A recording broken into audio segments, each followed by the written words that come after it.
we want to check levels at all before we do I was this pulling up business? the tube of Yube. Guess just let us know when you're there. Oh. Oh my god. Okay, okay.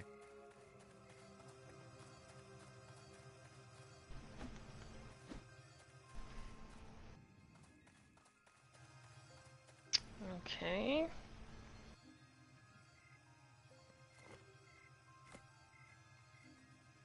Wing.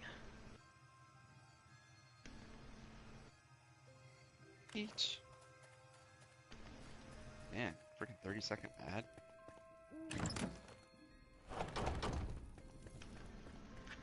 Where's the live stream?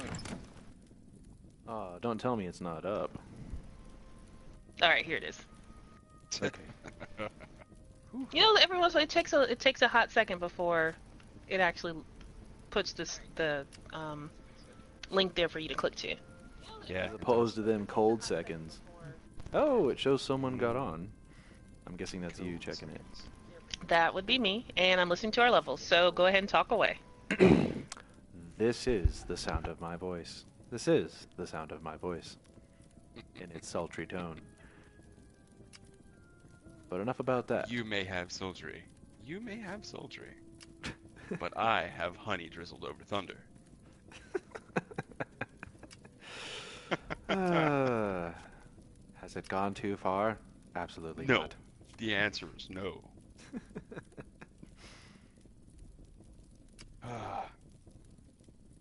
Well, everybody get situated. We're about to start. Right, Fast? You need to check your levels too. Oh, dude, I sound great. Oh, Well, glad always to sound know great, we're but, all like- right there. I was And, so we worried. look like that? Oh my great. gosh. I was about to lose so much sleep.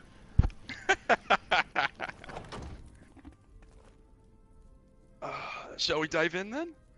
Mm-hmm. Look at this Twitch page. We need to clean this up a little bit. Yeah, we really do. So, welcome everyone to our second annual DerNami Gaming Wavy Awards. We did this last year, and it was a lot of fun, so we're going to do it again this year. We have a range of categories that our wonderful list queen, Vast Empires, is going to Yo. render to us. And we also have Arcadia Zero, and I am Scorch, like always. And let's get right on into it. What's our first category? First category is Best Game Sound. Now, this category, we usually have a bunch of different options in here, ranging from the sound mixing, the soundtrack, the voice acting. It's all in here in our choices. I'm going to run through them, and then, as always, we'll argue our picks and decide who wins the category. All right, first on the list, Monster Hunter World. Next, God of War, Spider-Man, Assassin's Creed Odyssey, and Detroit Become Human. Arcadius, I'll let you start. And this is for soundtrack or just kind of all the game sounds in general? Game Okay, sounds in sound. general. Game sounds in general. See, I'm torn between God of War and oh my god, you just said it. The hunting game. Oh my Monster god. Hunter? Monster Monster Hunter. Hunter World? Because both of those games had very exacting sound effects for what you were doing. And they both seemed pretty clean cut for the most part, no pun intended. But that is a toughie. I'd have to be between those two. Okay. Well, would it sway your opinion at all to tell you that I'm going to go for Monster Hunter World in this one? And it's because it's a little stilted, in my opinion, because I have never experienced a Monster Hunter game before, and all of those sounds were new to me, and they are always, as far as the sounds in Monster Hunter World goes, very unique and direct to what you were doing in a way that I had not experienced before, and I enjoyed it. I enjoyed that level of specifically this sound comes with this weapon, comes with fighting this thing, bouncing it off of this part kind of directness that came Okay. with that game. I will say that between the two of them, I think God of War nailed it with greater clarity and exactness, but Monster Hunter World had a greater variety of sounds. Yeah. So I think for I'd that say you're reason, not with wrong. the freshness of the variety, I would probably go with that then. I would also say that it has a pretty good soundtrack too, Monster Hunter World. Like putting Yeah. all of those things together. God of War had a great soundtrack too, but I feel like Monster Hunter had a bigger variety of music. Just to go with the different areas that you're in, and then the hub worlds sounded different, and then when there were events the music changed, so there was just a lot of different musical sounds there, which I really appreciated. Yeah, definitely. Agreed. But my picks would be between Spider-Man, Marvel Spider-Man, and Assassin's Creed Odyssey, and I would go that direction because if only because above music, which is one of my favorite things in games, I really like voice acting. And I really enjoyed the voices that I heard in those two games above the rest of the games that are on there. And if I were voice acting alone, like across the board, well, Monster Hunter World is probably to me the weakest. Oh, But wow. in terms of voice acting, Yeah, the voice it wasn't- acting, Voice I would acting, put yeah. it pretty voice low. acting, Yeah.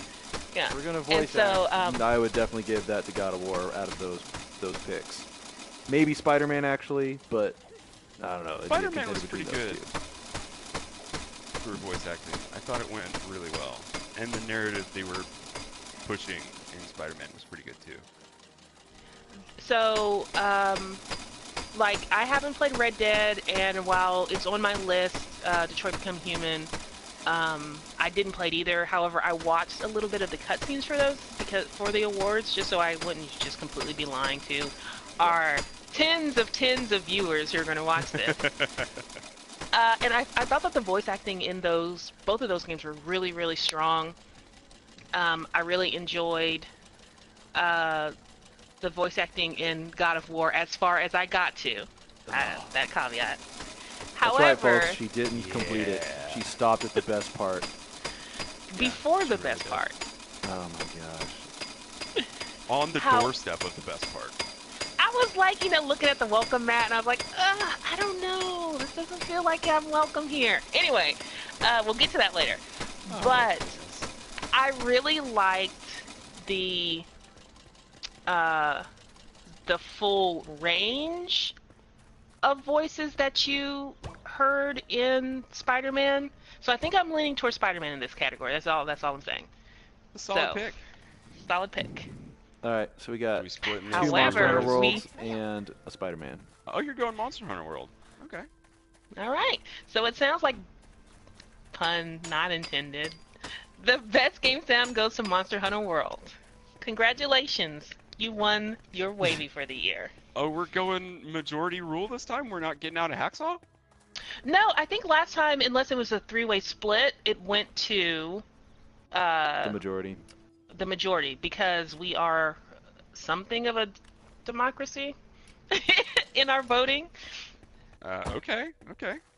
So Monster Hunter World, you get a wavy. I know that means nothing now, but wait for like 10 years, and it's going to be a In big fucking due deal. time. In due time. Okay, next we go to one of my favorite categories, best gameplay.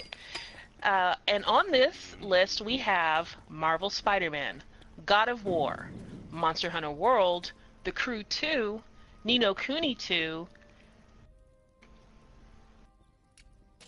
and I'm actually taking this last one off of the list because I didn't get a chance to finish or even start it. So, those are your options. Best gameplay. Well, this is separate from the story, or not to be construed as that.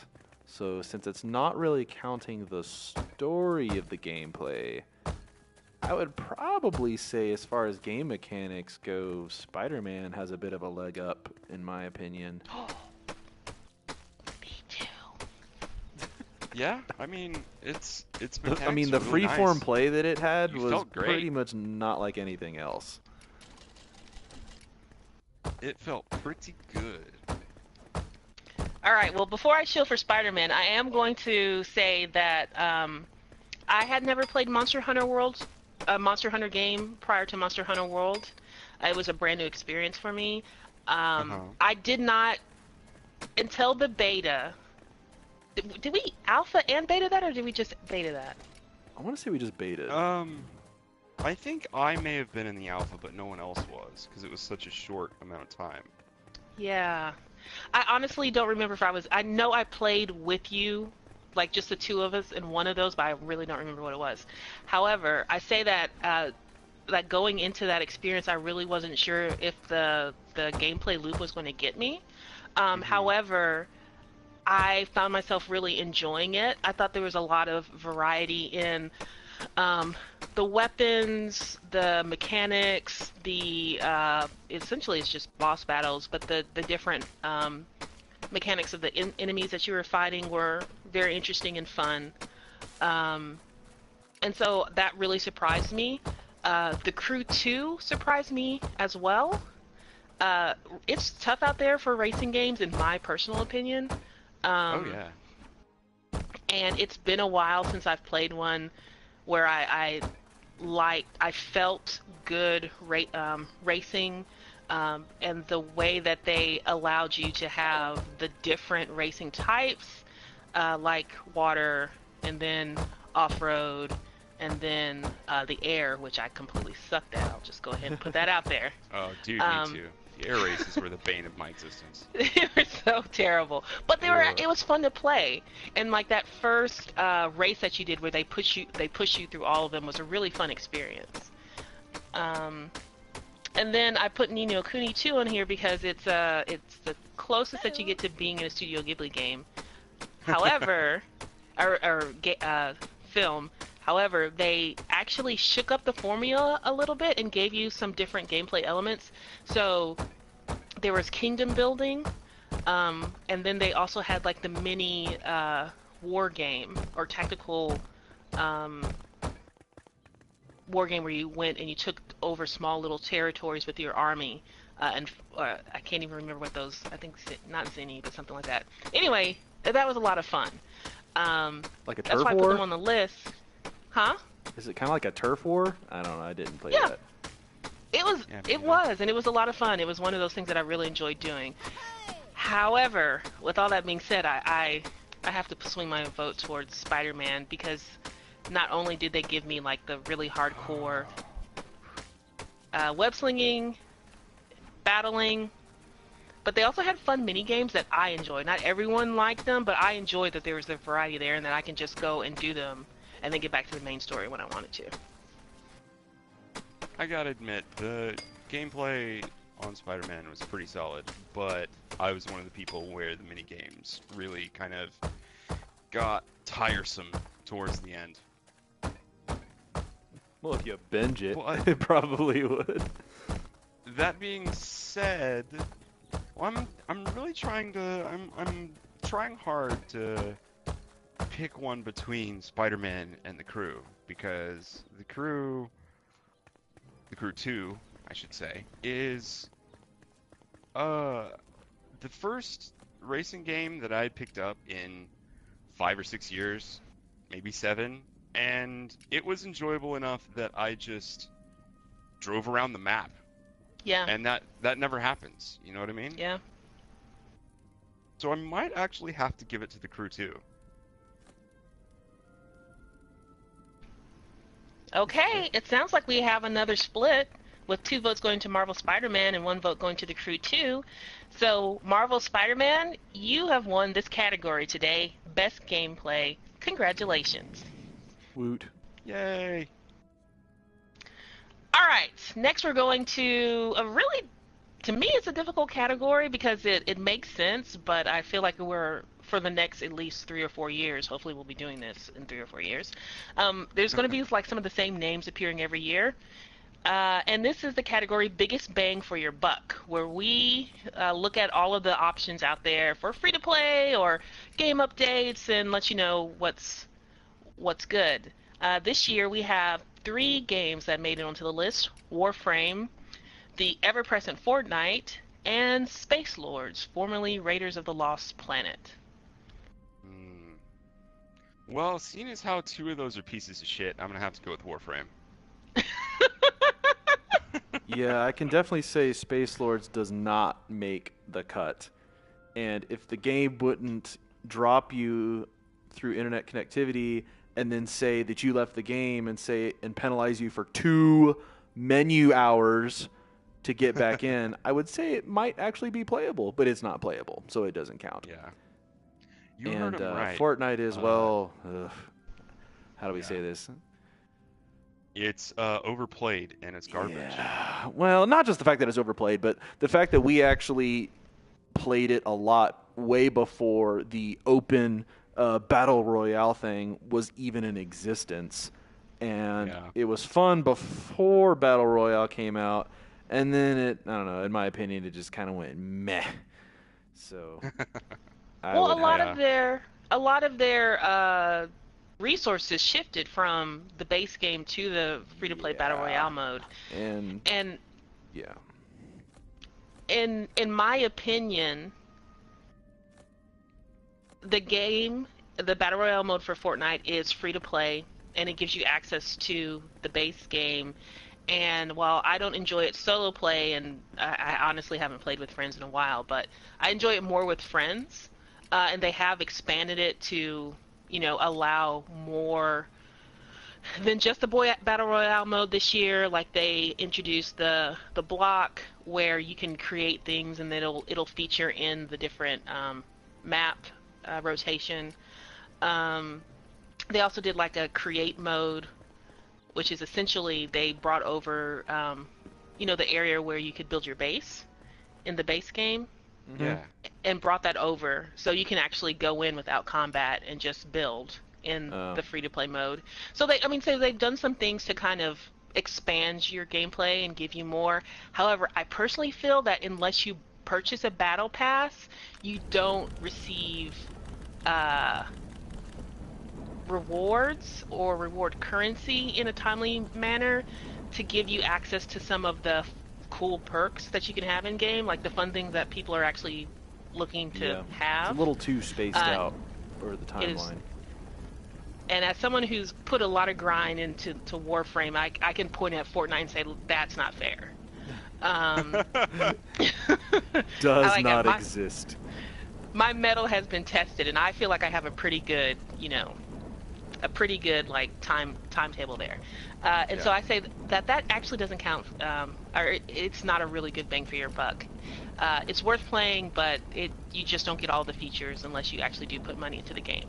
And I will say that Warframe, the grind is there, but the updates are pretty plentiful. They've seemed to go over the last 2 years into a really good loop where they have a really big story update with a good quest. Last year's quest was amazing. I really like that. And then they introduced the open world expansion. This year's open world expansion came with the Fortuna update. The world is bigger than last year's. They increased some of the different game types that you have outside of the open world maps.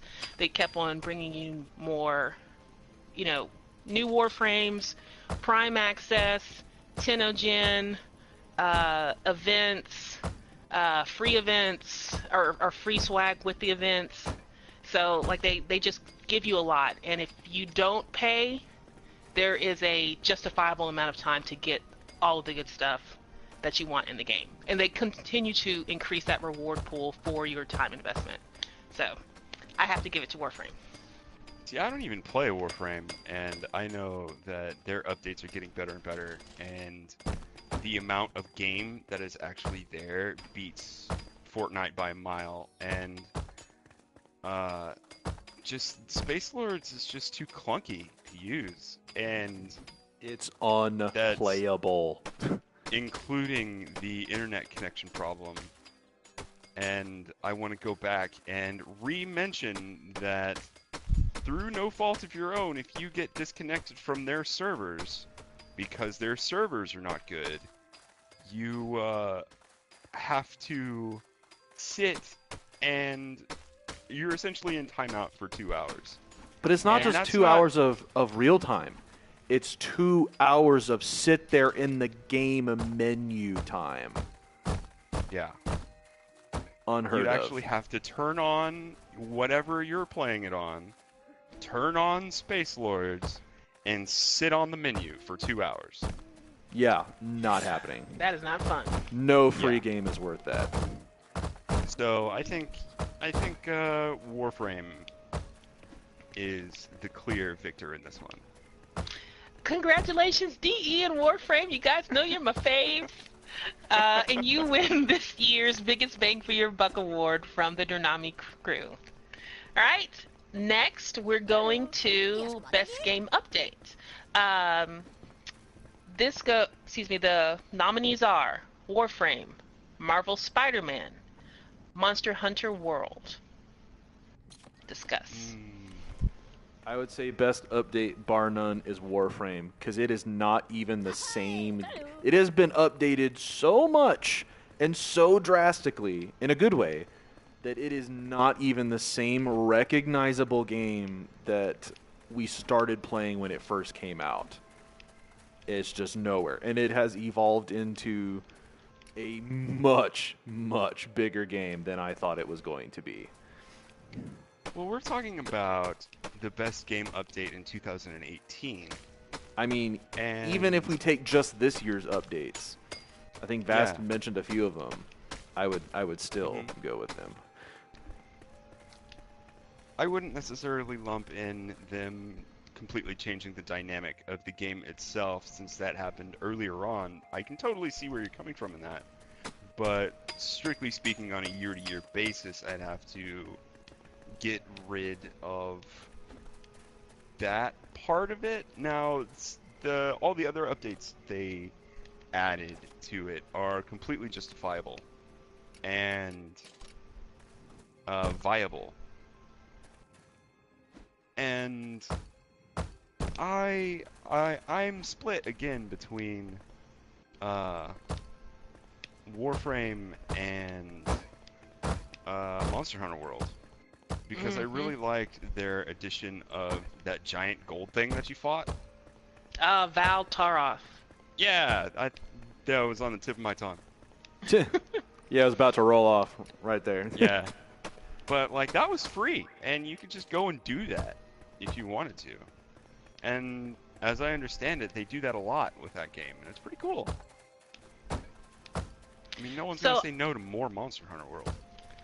I will say that I haven't experienced like MMOs.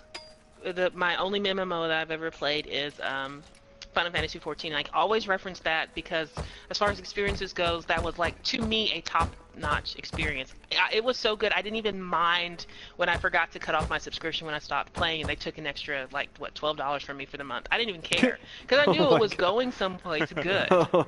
You know, like if you saw what they actually put into all of their updates, like it was fabulous. And to me, Capcom and their Monster Hunter team exudes that same spirit, not to the same level because you know they didn't have the additional resources that the subscription service brings you. But when they did have an event, everything seemed really polished. All the new assets that came into the game really fit. So like when the Spring Festival came and all the flowers were there, all the new outfits, which is really what I was playing for, and weapons all seem to fit with the new monsters that they brought in. Even if it was a monster that came from a previous game, the polish that went into like updating them for the new platforms felt really cool, and it didn't seem like it was recycled like movement sets or anything like that when to me compared to the creatures that were in the game. Yeah. And well, I don't really want to do it now. You know, if you told me, 2 weeks from now, hey, put Monster Hunter back on, I want to fight near Gigante again, because there's something special going on this week with an event, I'd be like, sure, because I know that they would put together a really good experience for it. You know what I mean? Yeah, definitely. So, I would actually argue against Spider-Man in this sense, because, yeah. Ooh. I haven't finished the last. This is so terrible, but I haven't finished the last DLC Or God of War. package. We are gonna bring that up later, so we can fight about that You gotta later. bring that up a lot, all the time, Bass. It's rough. It's rough. It's the reality of things. I Yeah. finished Monster Hunter World. I think we all did as a group, right? Yes, but I feel like while the DLC was fun and it brought me back into the Spider-Man world, What the heck? and it What's going on? had What? Water? I I installed a water pump. Are you making a I wanted moat? to see- I Sorry, wanted to see what would happen. divergence. That is interesting. Sorry, continue. Cool. But I was just gonna say that it continued it gave like a good side storyline, and it didn't progress you towards like the eventual sequel, but it was cool, but I didn't feel like it really enhanced my experience any. Yeah. It was just kind of more of the same game, right? Yes, and I don't mean that in a bad way, but in terms of like best update, it doesn't compare to, in my opinion, to what Capcom and DE gave. So Yeah. I think I'm leaning towards Monster Hunter. We haven't gone back to that game in a long time, but it felt good to play, and it felt good to play with others. And while we were on it, I feel like we had a lot of fun. Yeah? Yeah, I'm gonna have to go Monster Hunter World on this also. They did a good job. For all Well, there you reasons have listed. it. The votes are in. The tallies are up. Best game updates, Monster Hunter World. Will it be back next year with their great expansion? Who knows? But they've won the 2018 Wavy. Congratulations. All Dead right. delivery. Most surprising game of 2018 is the next category. Our nominees are Detroit: Becoming Human, Super Smash Bros. Ultimate, Darksiders 3, and The Crew 2. Take it away, boys. Did not play Smash because I don't have a Switch yet. Yes. Have not played Darksiders 3. There was another one that I probably didn't play, so by default I'm gonna have to go with The Crew 2. Okay. I don't know if, to me, Smash was most surprising because everyone that I knew that was a Nintendo buff was like drooling 24/7 for that to come out. So it wasn't like a surprise, like They boom, were- here's a new they were Smash all game, and over it. everyone's like, oh my god, I didn't see this coming.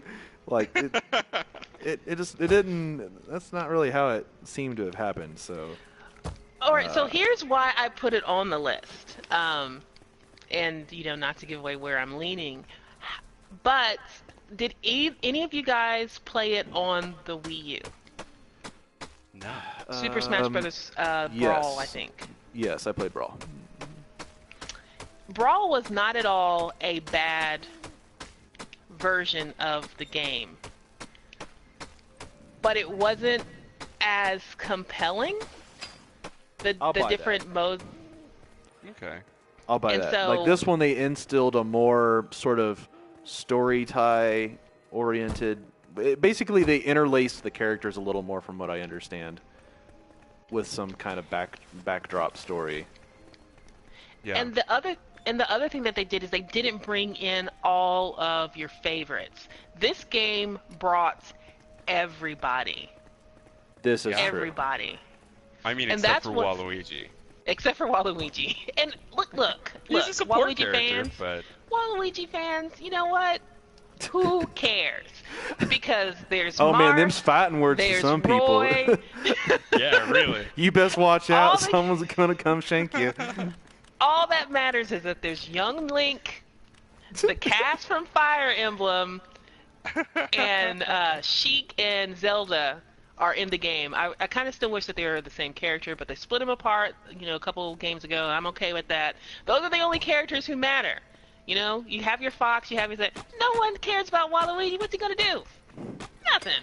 Fight words. Come fight me in the comments. Come fight me in the comments. You're gonna have to watch your back. If you start finding like sets of really lanky overalls in places, they're looking for you. Purple shirts and shit. It's gonna happen. You better watch out. I feel that Detroit Becoming Human was an industry surprise. It was very warmly received. I don't know how well it sold, but I watched a lot. Well, I don't want to say a lot, but I've watched some streamers playing it. I watched the majority of the cutscenes, and then one of the voice actors who all of the voice actors were modeled as the characters in the game, and so the voice actor, I think his name is Brian Deckert, who played the main character of, I think his in-game name was like Connor.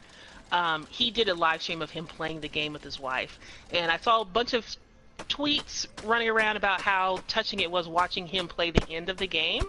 So I watched that, and I was like, wow, this is a kind of heavy moment. And that's what actually made me go back and look at some of watch the cutscenes in the game. And they did a really good job, and they pulled some really interesting emotions. Overall, I don't think that the game necessarily worked at all points, but I think that they set out with a pretty high goal, and they came really close to achieving that narratively, and that was surprising to me, and I think it surprised a couple other people in the industry, because their previous games didn't do as well. Yeah. True. So having not played Detroit Becoming Human, would you still vote for it as a surprise? Like the surprising game? Where does this water come from? I would vote for it. Welcome to 5 minutes. However, my vote is actually going to go towards The Crew 2. Really? Yes. You put up a solid argument for Detroit. I'm kind of surprised. It's a surprising category. But until I sat down and I thought about what I played this year, and it was a rough year for us, guys. We didn't play nearly as many games as we did last year. And hopefully 2019 will be much better for us. But the Crew 2 really surprised me. I was surprised with how much I enjoyed just playing that game. As I said before, it's been a long time since I've picked up a racer that I just really liked playing. And like Scorch, I just cruised around the country, like going from race to race. Yeah. And it felt good. It was a good gaming experience. It was really relaxing. The soundtracks were pretty cool, and if I wanted to, I just cut the music off, had my own music playing, and then bam, I was having a good time. So that is my pick. It sounds like the Crew 2 has clinched a victory here in the Wavies.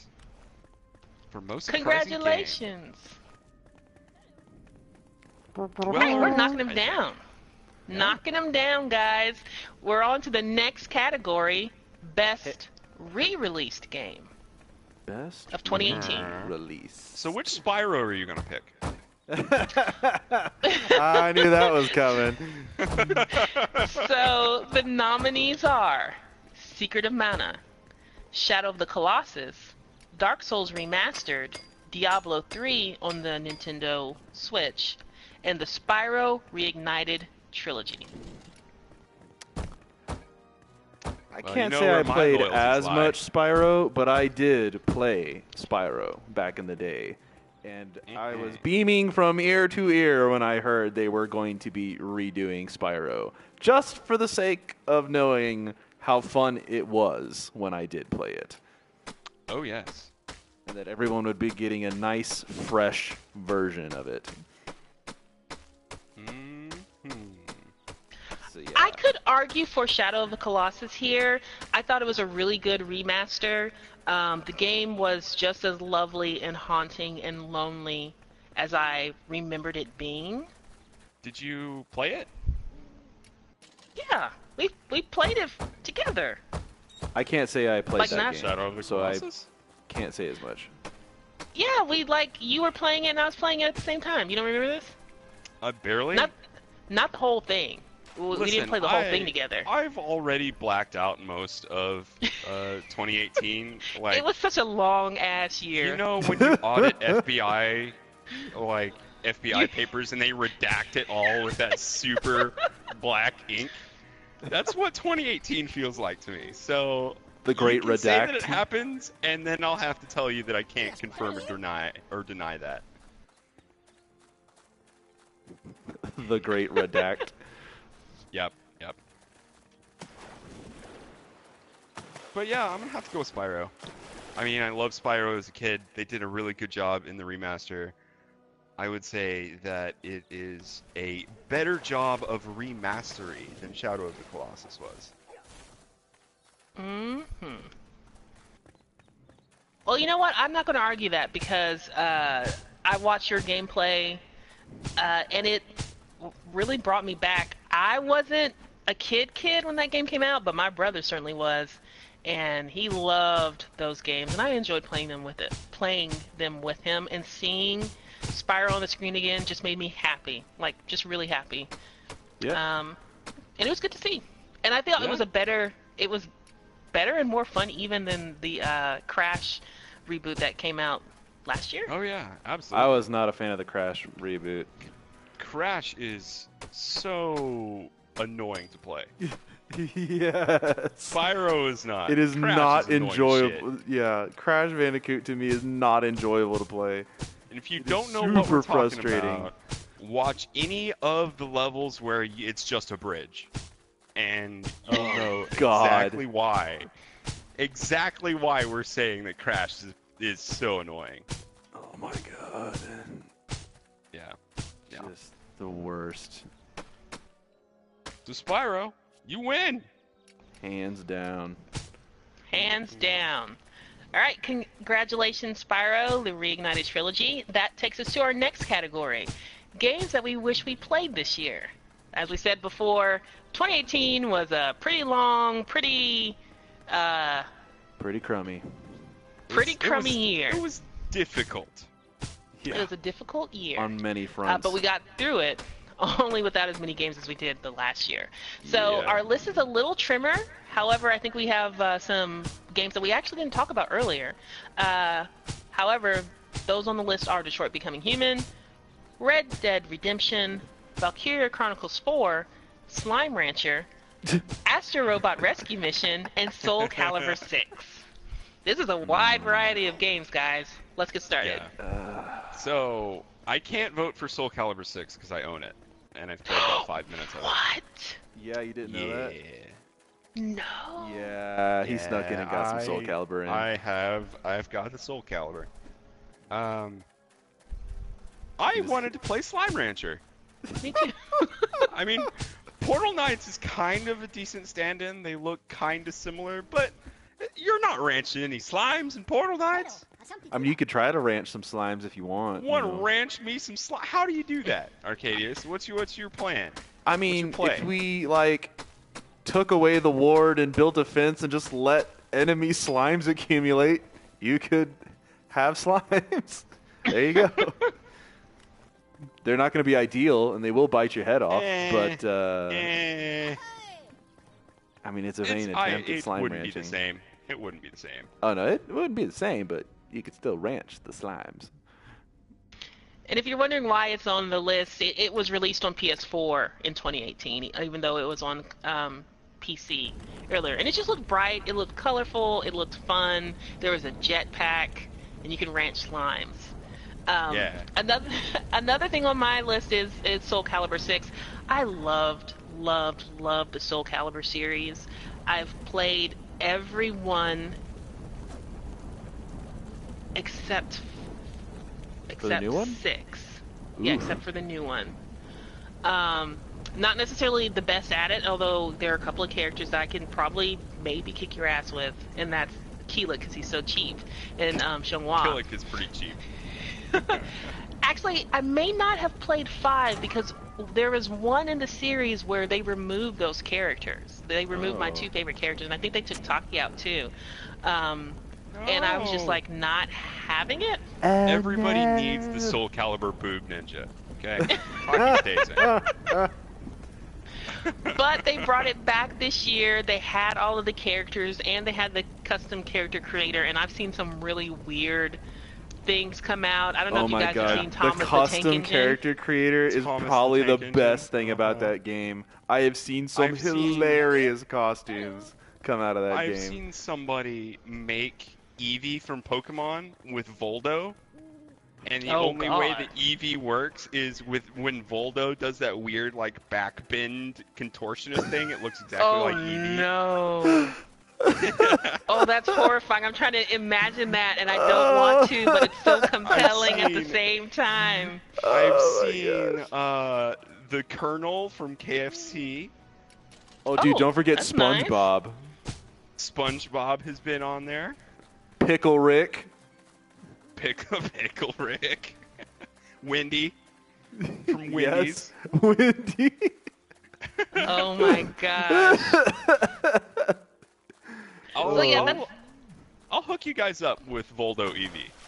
I think do. you would enjoy that. It's gonna scar me, but I've been looking at him do doesn't weird Voldo stuff. always? I know. I just want to say he's been scarring me since the original Dreamcast. Was he? Yeah, he was in the original Dreamcast version, and my friend had a Dreamcast, and that's my first Soul Calibur experience, and I loved it since then. Soul Calibur 2 still spiritual favorite, but I've played all of them. And then Astrobot Rescue Mission. That game actually, just looking at some gameplay, that and Beat Saber are the 2 games that made me kind of want to try the VR experience. I'm not there yet, but especially since I have a Wii now, I can just use their Wii Fit boxing, not Wii Fit because it's not a Wii anymore, but whatever it is that's coming out. But I was curious about it, and it looked really cute. It looked like it was the start of we have VR, and we are at a place where we can start showing what it can do. It was on a smaller scale because this game was clearly just, geared towards a younger audience, but it was more than just like a flight simulator. You know what I mean? And it looked like it had some cool mechanics to it. Yeah, and it had some. Do you guys mind if I add one last contender into this category? It's the wavies, man. We can do whatever. And it's you're going to gasp when you realize, clickbait title, that we didn't add this to the list. It's something that you pushed for a while, Vass, you specifically, and that's Deep Rock Galactic. Oh, dang. Yeah. Well, that's going to change my vote. Did that come out this year? Yeah, it came out this year. Ah.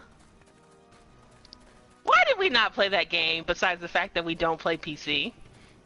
We're not there yet. Some of us are building PCs, so we can definitely play it And later. others are thinking about it. Yeah. Okay, Some well, of that us game are gets probably my just vote. gonna order a PC and just not Yeah. deal with putting it together. Someone is, because she doesn't want to cut her nails, and she doesn't want to solder anything. Jeez, I have hope to you don't have to solder solder anything. anything. Good We're not Lord. building PCB boards. Building your Oh, own circuit boards? No. I mean, if you're going to do it, you might as well go My to the very God, beginning. you are God, intense. no. Oh my gosh. That's like I'm the closest of the technical fields to that, and even I'm of the hell no variety for that. Are you telling me you're not just going to go back, go in the back and build like a airtight room so you can Like a vacuum together test your chamber. Clean room? Yeah. Oh my gosh. What? so you can put together your... No. Just no. We're not Then doing why that. even bother? Vast, you're not doing that because we're going to be Oh, remain my sane individuals. That's why. Man, if you hadn't noticed, I'm way past that line. Yeah, especially with 2018. Yeah, but okay, so that changes my vote. I'm actually going to put Deep Rock Galactic and just say that it until Portal Knights, it was the closest to a Minecraft game that I wanted to go. It looked really interesting. The gameplay loop and the fighting mechanics looked pretty cool. And you were a dwarf in space, mining and fighting giant bugs. Space Sound cool to Dwarf. me? Space Dwarf. Yeah, I'm gonna have to vote for Deep Rock Galactic too. Oh, this is draining it. No, let me put that back. Yeah, I put that up there for a reason. Oh, I didn't know you did. I'm Sorry. gonna have to pump it again. Pump it up. Why So are what you did you just vote filling for, all the pockets Arcadius? with water? Because we're conducting a very prestigious gaming awards podcast, and I don't want to have to think a whole bunch about what I'm playing. Okay, all right. Just gotta not drown. That's fine. It was going to be between Red Dead Redemption and Shadow of the Colossus, and I never played the first Red Dead, so I feel like I'd be missing something if I did play the newest one. So I would probably say I kind of wish I'd played Shadow of the Colossus. Oh. Okay. Because every Alright, once in a while, I do enjoy those games that it's just your own self-paced, your own and just general discovery. And I tried to get that itch with Rhyme, but it's honestly not intriguing enough to keep going. I mean, the story's there, and there's a few interesting things, but it's just kind of like meh. Like I got to be super bored to play that, and I was. Which is the only stream segment that has been recorded, and I pretty much got all the story that I think there is in just the little bit that I played it All right. without having to All right. complete it. So I'm going to go with Shadow of the Colossus. All right, well, we have a split vote there between Shadow of the Colossus and Deep Rock Galactic. And so, Deep Rock Galactic, you win the 2018 Wavies game that we wish we played this year. What a prestigious category. What a prestigious category indeed. But not quite as controversial, not quite as entertaining as our next here comes category. the venom. Here comes Oh. the venom. And it's so sweet. Oh man. Get Our your next Gallagher category- shields ready. It's the biggest flop of 2018. Oh, dear And your nominees are- Jesus. Oh man. Oh my God. Like, okay, we're just gonna get it out there. It's Fallout 76. Is it? Are you sure? 'Cause there've been I a mean, lot Battlefield of, 5 is like- super close, and it destroys We a lot have of a lot things to say that were about near and Battlefield dear. 5. But oh lordy, oh man, there have been some thoroughly butchered games. Let's hear the nominees. Right. Yes, quick. Yeah. because you do need to hear the nominees, because you might be thinking to yourself, yeah, those two, but there are more games that did flop this year. So, of course, our big two, Fallout 76, Battlefield 5, Metal Gear Survive, Secret of Mana, and The Quiet Man. Yes, the game that arrived so quietly that no one heard it drop. All right, guys. Now we will begin. Let's start with the lower contenders first, though. Let's start with the lower contenders before we get up there. All right. The Wii contenders. So, The Quiet Man, let's nail that first. I saw a preview of it at E3, and that's it. And I didn't know it released. And that was its entire footprint on the rest of the entire world. Oh, it came out? Huh. And that was the common phrase. Yep. Pretty much. Pretty much, and let's be honest here. The actual trailer for it was like this weird mismatch of live action and 3D or CGI and game experience. It didn't really set the tone, and it felt very weird. And you're kind of not necessarily intrigued, but just curious enough, and then nothing. It's Yeah. more like Like- the feeling of why is this happening versus anything Yeah. else. Yeah, kind of. Kind of. That's exactly it. It's like, what is this that I'm experiencing, and how do I get it to stop? But then the game was released to little or no fanfare. Didn't feel like there was a press junket. No one was talking about it. And then the year ended, and yeah, that happened. Yeah. Or did it? I don't. I have no idea what that game is even about. That makes two of us at least. I think that makes a whole industry. If you... Alright, so in order for it to be a flop, you have to be big enough to make a flop. And this wasn't even a whisper. It was like a piece of notebook paper falling onto the ground. It was nothing. No, that'd be notebook paper falling onto a pile of feathers. That's it. Yep. What's next? Secret of Mana. This is my pick for the not my pick for the category, but my nominee for the category. I had and this just tells you that you just need to let some of your favorite things stay in the past, unless it's handled very well. But this was a game that I absolutely loved. It was my first multiplayer gaming experience, and it was one of the first games that came out ever that allowed for multiplayer on a role-playing game. You could have up to 3 players play this. So my best friend and I from like elementary school would sit on her parents' couch and just play Secret of Mana for ages and ages because we could play together. I love that game so much, and so when I found out that they were revitalizing it, they were remastering it with new like character models, like from the ground up, to make it look better and feel better. I was just so excited to play it, and I even convinced Scorch to play it with me, never realizing that the main mechanic of being allowed to play with others would not be updated for the new century like the graphics had been. And so I was so abysmally disappointed that I could not share this experience with my current greatest friends, and so it is on this list for breaking my heart. Breaking my heart and flopping. Flopping? How dare you flop? We're getting into the heavier the ones. All right, next is Metal Gear Survive. Yeah. This is what happens when you try and make a Metal Gear game without Hideo Kojima. It doesn't work. Right? I mean, everybody liked Metal Gear games because Hideo Kojima was at the helm.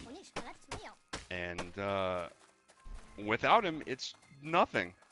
And they turned it into what, a horde mode survival? Basically, you didn't even have a named hero, and you just had a group of survivors trying to fight zombies. You don't do that. You play as Snake, all right, and that's including Metal Gear Solid 2 when you played as Raiden and no one liked him because he was a whiny blonde bitch. Wow, someone's got some reservations. You stick with Snake, alright? But it doesn't matter anymore because Konami is dead to me. They probably did to themselves right now.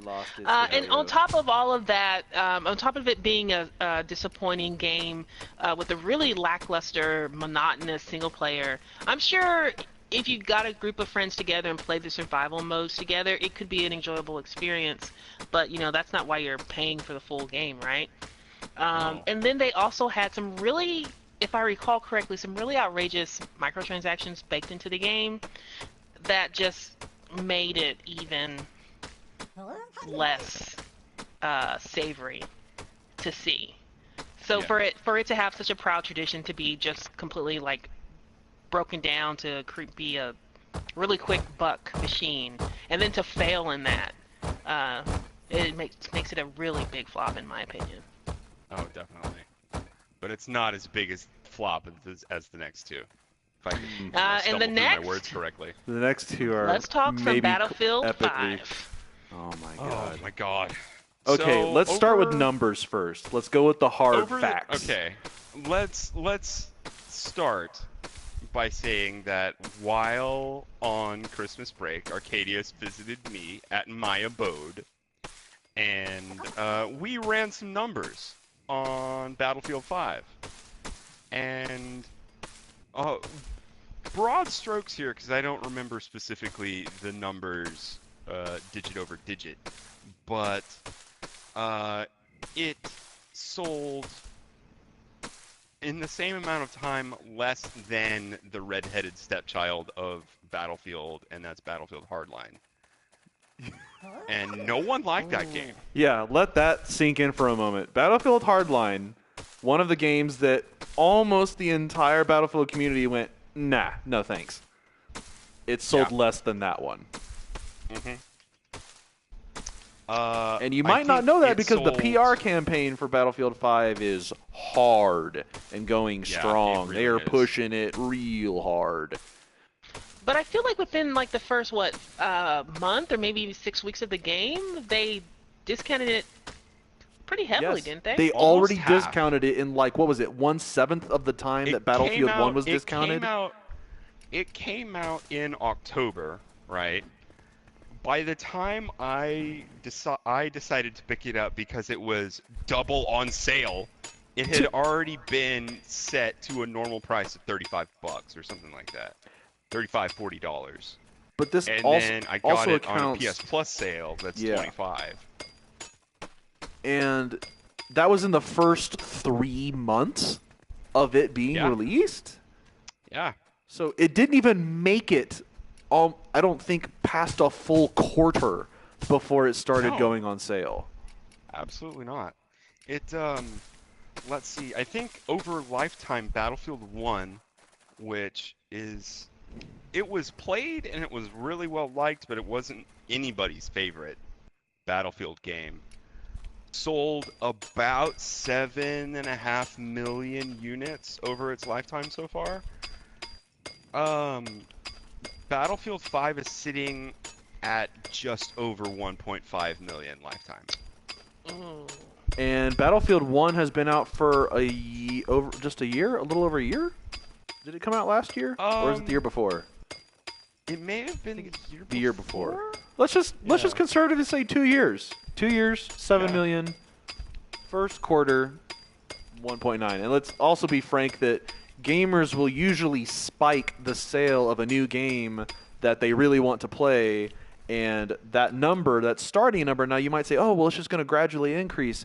Yeah, it could gradually increase in numbers, but it will still be on sale. It will not be garnering the full price like Battlefield, or command the full price like Battlefield 1 did for as long as it did.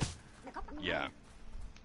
So there is a stark difference in the quality of the game just by the numbers of how or when people are choosing to buy it, and that is, oh, it's on sale, so I might as well. They're not chomping at the bit to play it. Which is what I did. Yeah. It was on discount on a discount. And we will do a separate cast on the atrocious retardation that was in that game that I don't even want to suck up any of this doing, because we will go so far down a rabbit hole. But let's just say that we were very disappointed with how that game performed. As Battlefield veterans, we were quite disappointed. Mm-hmm. But, all right, that brings us to the next game on our list, which is Fallout 76. Oh my God! Quite possibly the greatest PR fall down the mountain that has ever happened with games. They're still falling, y'all. They're still falling. What did you do? My heart, Bethesda. It hurts. Oh my God. Oh. Yeah, it's really bad. It's pretty rough. Like, especially on me here. We won't recap it all because I think we have made or will make a video that recaps all of that. But they've just been falling down the PR mountain with no ability to stop or pump brakes. And we did calculate, just for some more number crunching, that in this last, save the day Hail Mary pass that they did to give everyone essentially free Fallout games of all the previous versions. They gifted everybody who bought Fallout 76 a PC key for the Fallout Classic Collection, which is the first 3 games in the Fallout series. Now, assuming they are all running at their standard discounted price that they are right now to the number of people, I think that equivalent was that a So- 7-figure number? Or no, it was higher than that. I Hold do on. remember Let's just run the numbers again right and now. it's that, okay, so at $20 is the price that we set for it, because that's currently what it's listed on Yes. Steam. So- I think we decided that the total amount of free game that they gave everybody because of Fallout 76 was around the $240 million mark. That's exactly what I thought it was, but okay, I was making sure it wasn't just me. It's in the hundreds of millions of dollars in face value at what they gave everybody. They gave screwed up away so bad as a company. $240 million. They were worth willing of to game. forego that much money. Yeah. That To is say, an I'm sorry. Unholy amount of please forgive us hush money. Yeah. Yeah, real bad. Real Yeah. bad. Also, you want to put that pump and fill this moat? Oh yeah, sure. I didn't know that's And what you were there- making. And there are so many other things that went horribly wrong with the game, not just including its launch, the reveal that it's just as glitchy as its predecessor, Fallout 4, the canvas bag issue, the name and addresses issue, the Sharing of people's credit Nuka-Cola, card information issue.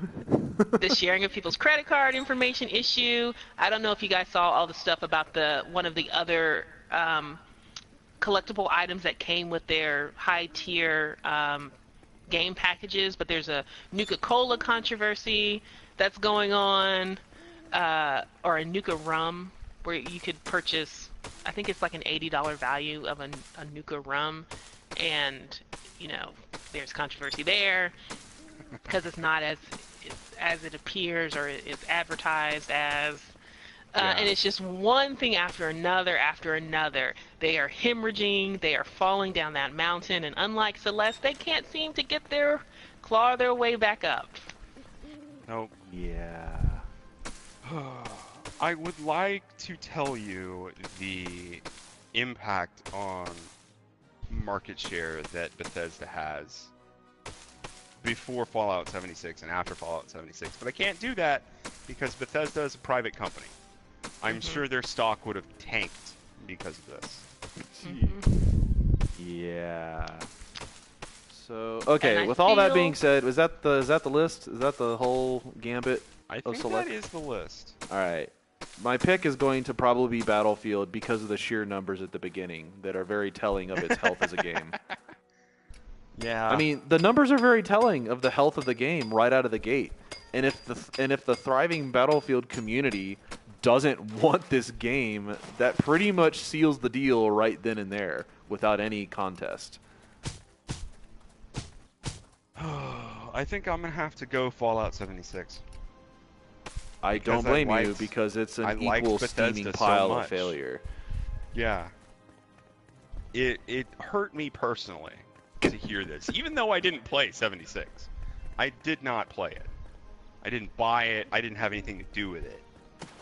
It just hurt me because I like Bethesda.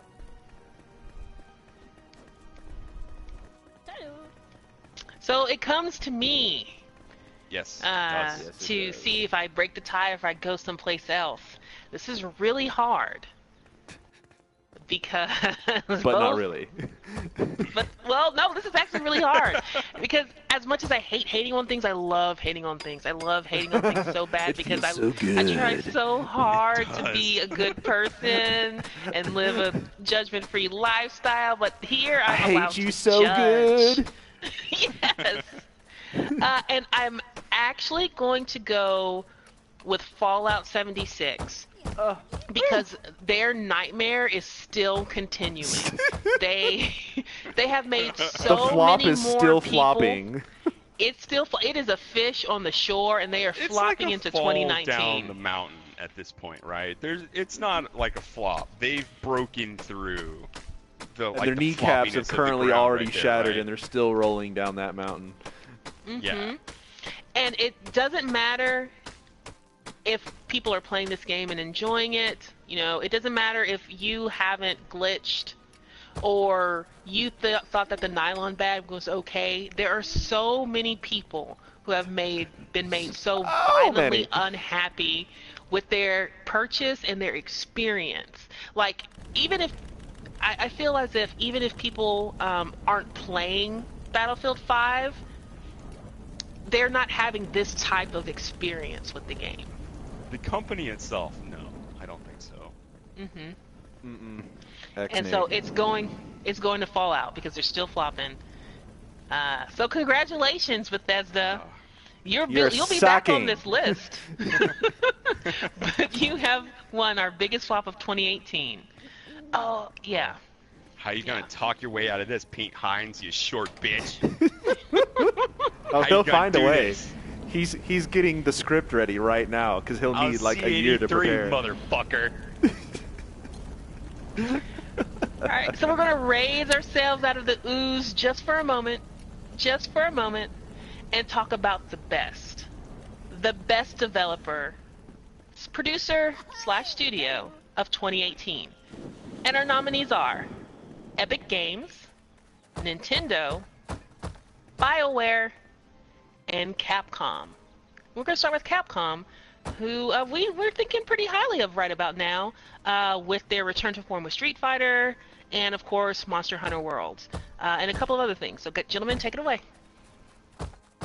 Well, I don't have any experience with Street Fighter, but as I understand it, Monster Hunter World was a pretty big gamble on Capcom's part, and it paid off really well.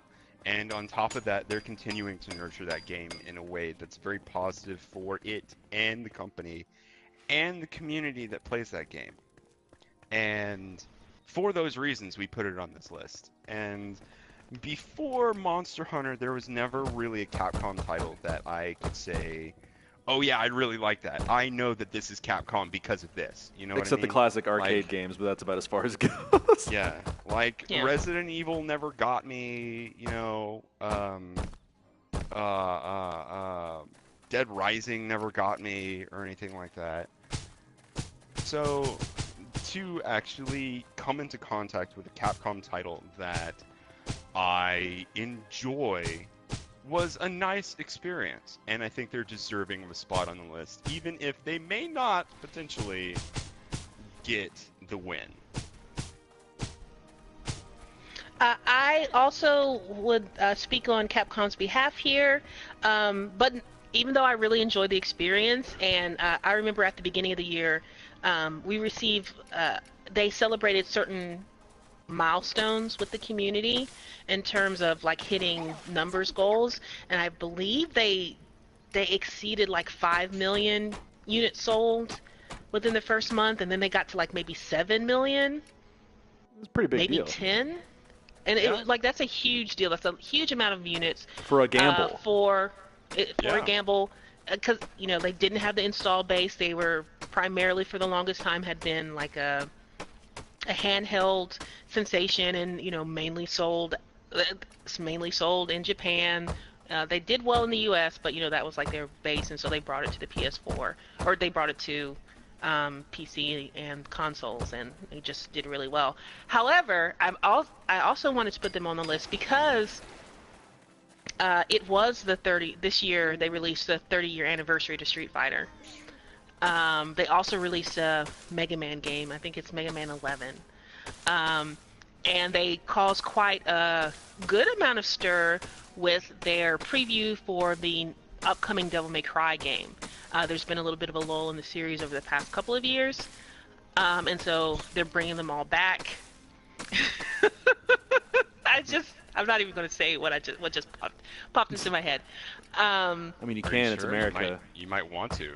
Actually, okay, so we mentioned Taki and her boob physics. Yeah. Dante has dick physics, and it's about equality, okay? It's Physics. about equality, and Capcom is bringing it. But in all seriousness, they have a very storied career. They've seen a lot of good successes this year. Oh yeah, lots of plot. And if it in an Thoroughly industry that is, it's notoriously difficult to start in and then to maintain in.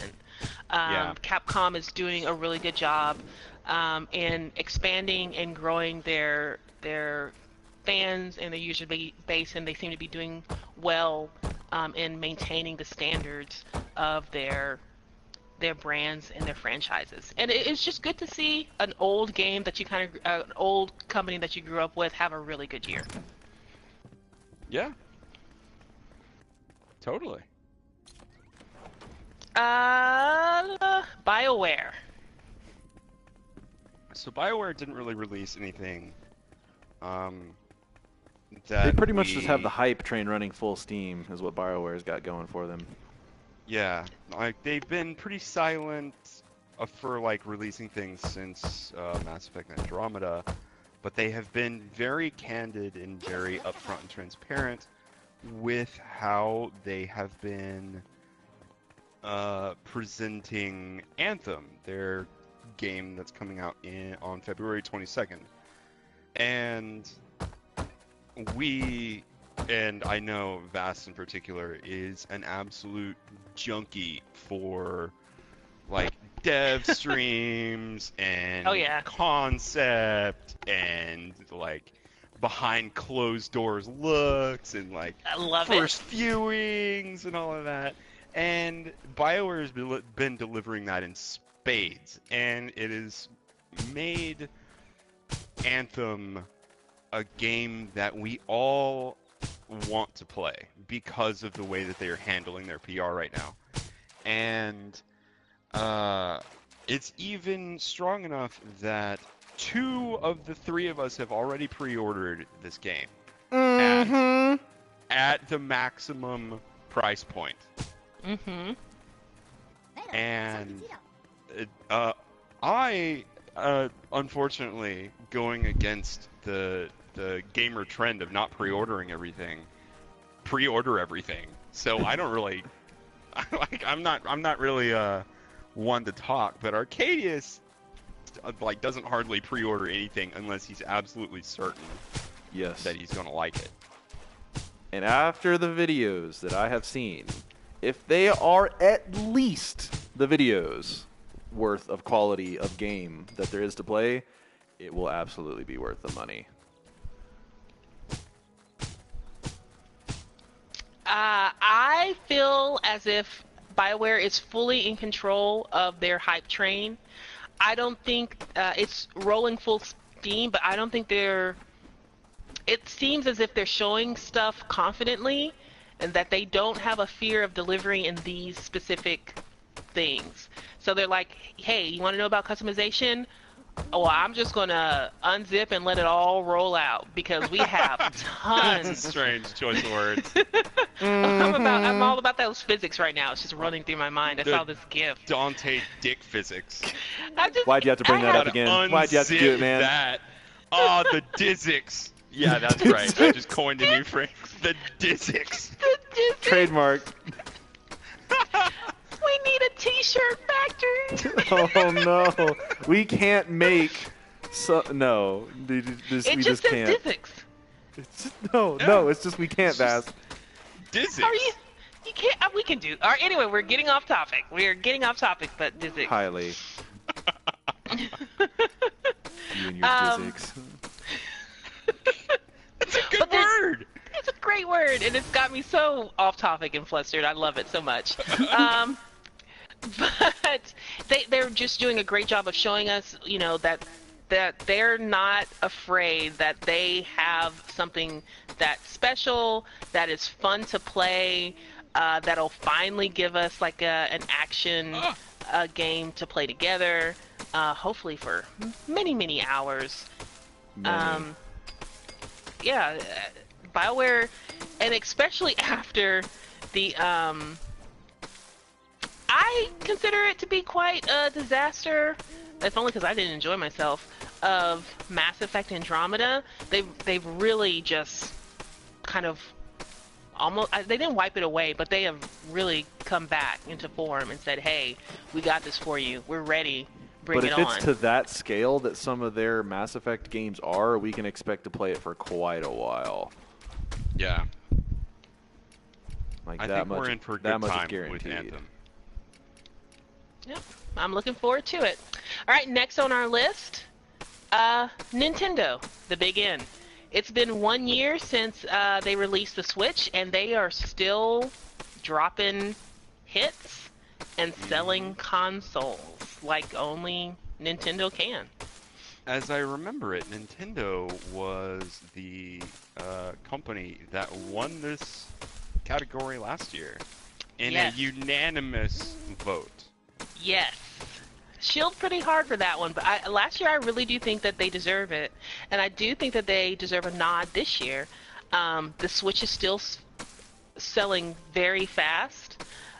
They released quite a number of titles, first-party titles like Pokemon Let's Go Eevee and Let's Go Pikachu, and in addition to that, they let you guys know that, hey, this isn't our official Pokemon title. This is just to tide you over until we give you the really, really good stuff. The meaty And stuff. it's fun to play. And it's out there. They brought back some fan favorites with like Mario Tennis. They definitely brought it with Smash Bros. As it released this holiday season, or excuse me, this past holiday season. I mean, So they a just lot of kept it people have going. been waiting for Smash Bros. I'm just going to put that out there. I have yeah. a few Nintendo friends that they were just absolutely just waiting to buy a Switch and when the new Smash came out. And it was a console seller for me. Like, I went out and bought a Switch for it. And they also had some coups here and there by bringing some more amazing titles over to the Switch so they can diversify themselves. Because, in the past, it's always been said that Nintendo was first party, but you didn't go there to play other games. Other games died there. But Diablo came out on the Switch. A lot of PC titles that came to the other consoles, Xbox and PS4, have been re-released onto the Switch. This year, Warframe came to the Switch, and within weeks, they had over 1 million player accounts registered to their Switch versions. Excuse me, to the Switch version. So they had another really good year of bringing fun, transportable gaming to the people. And I got a nod again to Nintendo for having a vision and actually achieving it with this console, and showing that you can do both. As far as like having fun, age-friendly games, and also bring like a title like Wolfenstein to the Switch and have it sell. Yeah. I mean, whether or not it actually functions like Wolfenstein should is a completely different Yeah, topic. this is true. Yeah. And finally Yeah, go for it. Go. I was gonna say, finally on our list was Epic Games. So, Epic is the group that does Fortnite, their smash hit, after jettisoning Cliffy B. He didn't actually get thrown out. He left his own company. But I am not. We didn't put this list together with the intent of shilling Epic Games specifically for Fortnite. Mm-hmm. It was more to do with their new Epic Games Store, where they are giving more money to the developers that put their games in their store. They're releasing all of their crossplay technology for, I think, for free if you want crossplay. Something that I'm sure Sony is kind of miffed about. It's just going to Just happen. generally- They what yeah. Epic Games has done now has throttled forward the pace at which all of this will happen. So it's just a matter of time. Yeah. Which is one of the reasons why I feel like they should be on this list. It takes in any industry, it takes a certain position of power and a certain amount of money to make change come in your industry. And with Fortnite, Epic was able to do this. And as a developer, yes, it makes really good business sense to attract people to your platform, and their platform being the Epic Game Store. But they're also forcing a company that is as big and as money-making as Sony to give what some people, change and allow for crossplay, because at this point it's not in Sony's interest to do it. It benefits their main competitor, Xbox, instead of them more. But it doesn't matter because Epic has the money. Oh yeah, they got the moolah, that's for sure. And they can do it. And it does good things for developers and for players to have access to this. And so now you'll see, hopefully, studios receiving a little bit more revenue from their games, so they can put more out for their games, which will give us more interesting titles to play. What say us three? Where do your votes lie, ladies and gentlemen? This is kind of hard. I'm actually leaning towards Capcom. That's what I was going to say. I didn't think I'd say that. I was going to throw my hat to Capcom only because of the leap of faith it took. And the fact that they're still following through with it. Yeah. I think I'm going to have to go with Epic Games. However much I don't really like Fortnite, I think what they're doing to the industry is on a whole a good thing. And they're doing it for gamers, they're doing it for the industry, they're doing it for anybody that works in the industry. With their, war chest that is Fortnite, they are spurring innovation for the goodness of the entire industry. And it's hard for me to go with Epic Games because I just wanted to be that vain asshole that said BioWare because I like Anthem. You know what I mean? But Epic Games is just in a position to do too much good for me to be that vain asshole right now. And I'm gonna have to say Epic Games.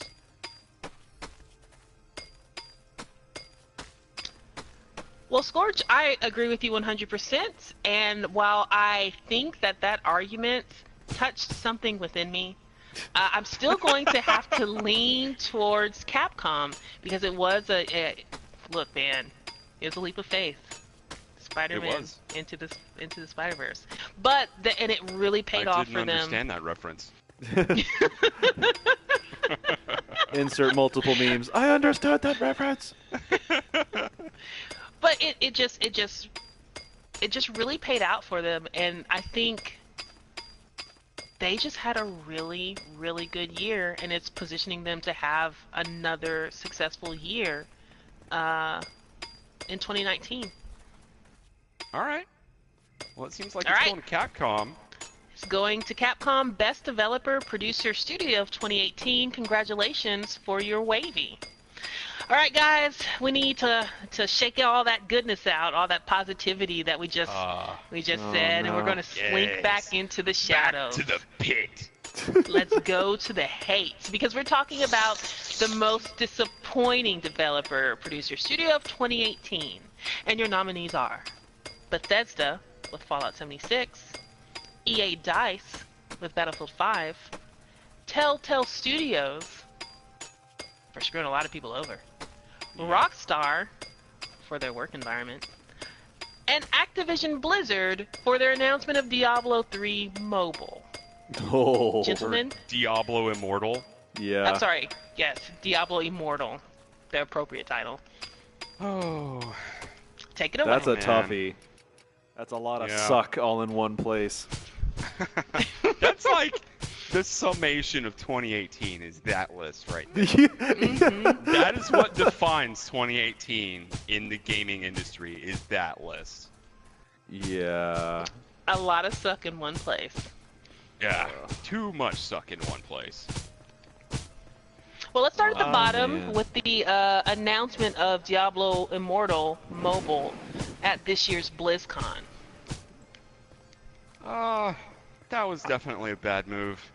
I'm gonna Especially almost at BlizzCon. eliminate the Diablo Immortal just because I think the Telltale way of how they handled their employees and straight up cut them all out without a word affects actual life. It's not just a preference of some hack sitting behind a computer because he's looking at something he doesn't like. It's like actual life changing for, people completely outside of games but related to games, and how it basically stopped their lives cold wherever they were at. And that's tough. I've been there. That is real tough.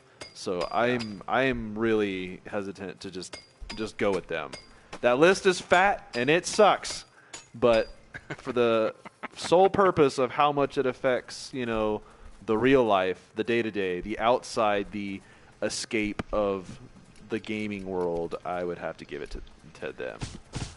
All right, well, I'm glad that you mentioned that, because just as we're in an evil category, so I can be an evil devil's advocate, in recent reports, there are people or employees at Activision Blizzard that are being asked, not forced, but asked to leave.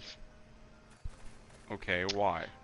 And there has been a severe tightening of the Activision Blizzard purse strings. There's not a real indication as of right now of why. Because they're Budget still... cuts? Yeah, but they're making budget cuts. So like Heroes of the Storm is... I think their team has been reduced with the intention of them phasing out Heroes of the Storm sometime soon. But here's the thing, though. They're asking. They're giving people the forewarning. They don't just walk up to you and be like, yeah, you're now jobless. Enjoy, and walk away. Yeah, that's true. That's true.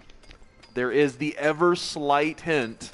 It's slight, but there still is the ever slight hint of the fact that they're like, hey, by the way, guys, we're tightening things up. So, yeah, we're looking for volunteers, while they're still volunteerable. While you're still volunteerable. Well, and we will continue to watch out for this. And again, there's no real indication why this is happening or a thing. But, and I can't even say it's directly related to the announcement, but I do know, or I do recall that prior to BlizzCon, Activision Blizzard stocks were like nearing $90 a share. After BlizzCon, they dropped to below $80 a share. And I think they're like in the 60s, 50s right now. Well, here's a bit of a thing, you guys, and I haven't told anybody this, like nobody. This is a first.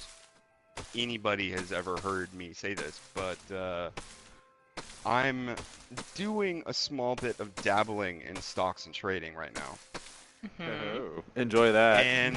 And I went ahead and looked at EA stock and Activision stock, just because, I enjoy the industry. I want to see what all is going on. And Activision is trading at about $84 a share right now. Oh, so it's going back up. Okay. Yeah. And so, like, and my comments there, like, I want to caveat all my comments, about that. That, how do I say this? That that drop wasn't, the initial drop may have been, because of the announcement and investor confidence and all that kind of stuff. However, recently we've had a lot of volatility in the markets, and so a lot of stocks dropped over the holidays, and Yeah, S&P took a everything huge like that. hit, so that just kills everything. Oh yeah.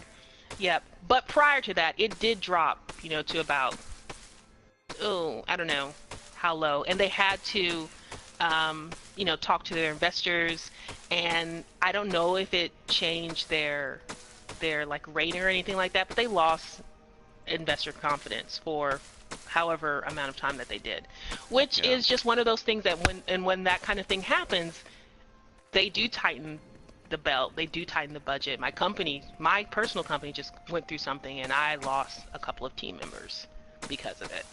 Mm-hmm. So, Ouchie. but I will. This is just me being an evil devil's advocate to say that it is something that is happening widespread in the industry. But I do agree that Rockstar Games' story was incredibly terrible, and we actually talked about this in one of our podcasts. In that not only did they release all of their employees, and I feel like the owners, had their golden parachute in place. Oh yeah. But they also violated like state law Yeah. in how the mass firings took place. Yeah. I think that litigation is still actually underway. Oh, you can say the same thing about what happened with the people at Telltale as well, but it doesn't have as much of an impact now that a lot of them are unemployed, unfortunately. Mm-hmm. I'm hoping, because I haven't looked into anybody individual or anything like that. They've been picked up by other companies and are able to provide for themselves and their significant others and loved ones and all that. Because that's a legitimately difficult thing if you can't do that. Yeah. And it's even difficult if you can. You only ever get in that position that you see employees at Rockstar get into if you're passionate about what you're doing. And Rockstar took advantage of people's passions in a really negative way in their ability to force overtime and instill a huge crunch on their company in order to get the product that they wanted. If they had any kind of planning set, then this would never have been a problem. And if they could rein in just a little bit of what they deviously wanted to do, then this wouldn't have been a problem either. You know what I mean? Yeah. Mm-hmm. Well, I think we've mentioned before that in a lot of programming, not just gaming industry, but there is a big understanding and that crunch time is a thing. It's that rally and push towards the finish. It's that stay late because not only is my partner next to me staying late, but my boss is staying late. And while it is an admirable thing for to be passionate enough to want to put the time and dedicate yourself to ensuring a great product and having that pride into your work, it can be taken advantage of. Oh, yeah. And it often is. And I've it is been there. not. Entire nation of Japan. Yeah. And look, U.S. isn't that far off. I mean, comparatively, it is. But Oh crap. our pride in our work and our work ethic is a big thing. Even though we're also at the same time told that we're all lazy and millennials and we just want terrible things. Yeah, Really, that's not true. And that's not true. But God, stigmas. it's just one of those things that I just feel like Goddamn it's just baby boomers. normalizing. Man, send them to space. That's another story. But it just normalizes behavior that, you know, it shouldn't, and it is dangerous, and sometimes, and a lot of the times it's not necessary, and that's the thing that gets me the most. If you had the proper planning at the beginning, if your project managers, I mean, things happen, but if you have if you just have the tools and the resources necessary, then crunch time really wouldn't be that big of a thing, and it wind up being like 2 weeks or 3 weeks instead of like 6 months crunch, you know? Yeah, definitely. That's not to say that they should look down on the product that they created, or that they release substandard stuff. That simply isn't true. But they could have definitely gone about it in a better way. Yeah. All right. So what about? Who else do we have to shit on? We have to go back to the big two: Fallout 76 and Battlefield. Oh boy. And we can hit them lightly. Yeah, I think we listed and aired our grievances. Plenty. In the category that was like 2 slots before those. But Agreed.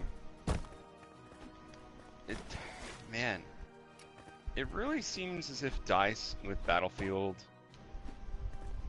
has done a lot of things to their game without the input of their player base.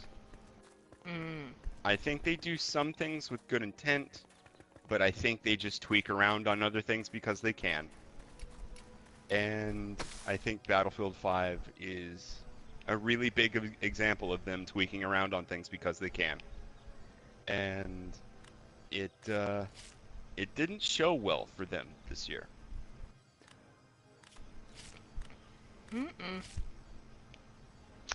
And I feel as if, even though Battlefield 1 was a solid game, and it did very well in terms of sales, especially compared to the most recent one, it feels like for me, for someone who's been hating on DICE for a while, that they're not in form right now with They're some not. of their games. I'm looking at you, Battlefronts 1 and 2. Battlefront. We're not going to talk about it because those are many, many years ago, but yeah, you know what I'm saying? I think Battlefront 2 was last year, wasn't it? Oh yeah, it was last year, wasn't it? Yeah. Man, 2018 was a long year. 2017 feels like it really was was. 2 years away. Man, 2018 was the longest year I've ever been part of.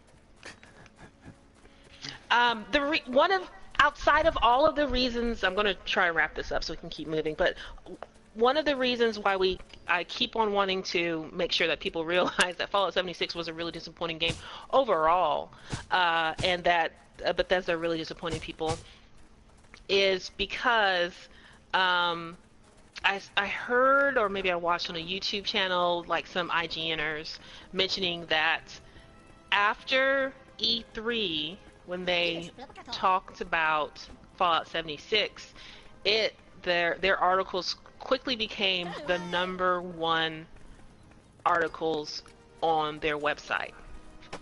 The Fallout 76 release, and then the ensuing information that came out of it.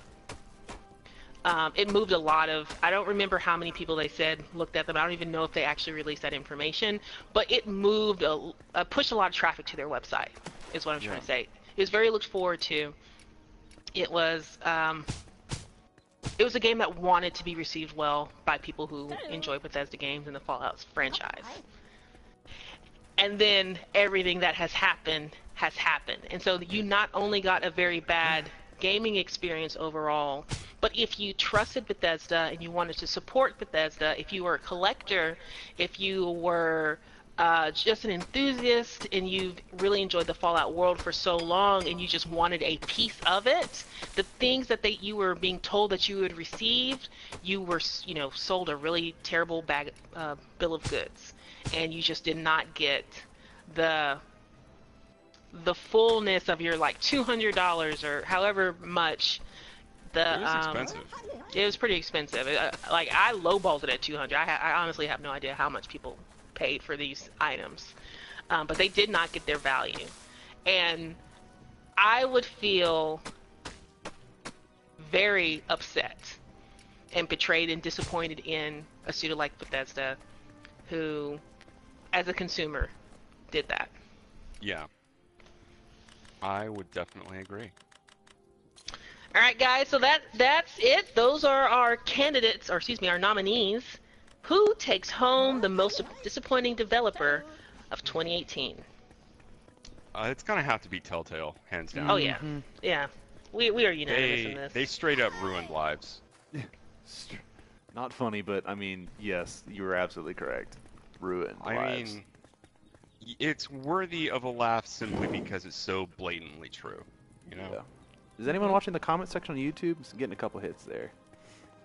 Nah, I'm on Okay. Twitch. Because I don't have it up. Albadar, hello. Oh my god, dude, what's up? I feel like we've accidentally been ignoring. I see your hits, and I acknowledge you, but I just do not have my laptop open. And I do, and I've been going back and forth. But Albador did say that he came in just for the best part, which is true. It's true. Because we love hating. I love hating. Love to hate. Easy. It's what fuels me. It's But the he says easy a mode of terrible- conversation. Let me tell you, we get a lot of mileage out of it. But it says a terrible bag of goods is certainly a more accurate expression for those who bought the collector's edition. So it sounds like he might have leaned that way. However, Telltale Studios wins our most disappointing developer-producer studio of 2018 because they ruined lives. All right, guys, we're going to bring it back up. There's 2 categories left. Mm-hmm. But before we get to the big game and the most hating on me that you will see all night, Oh my god. we're going to go to the most anticipated game of 2019. That's right, the games that are coming soon, but not soon enough.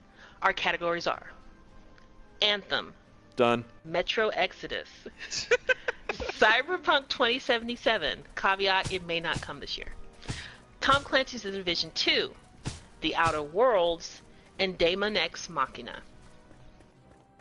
I have a soft spot for mechs, but unfortunately Anthem pre-filled that.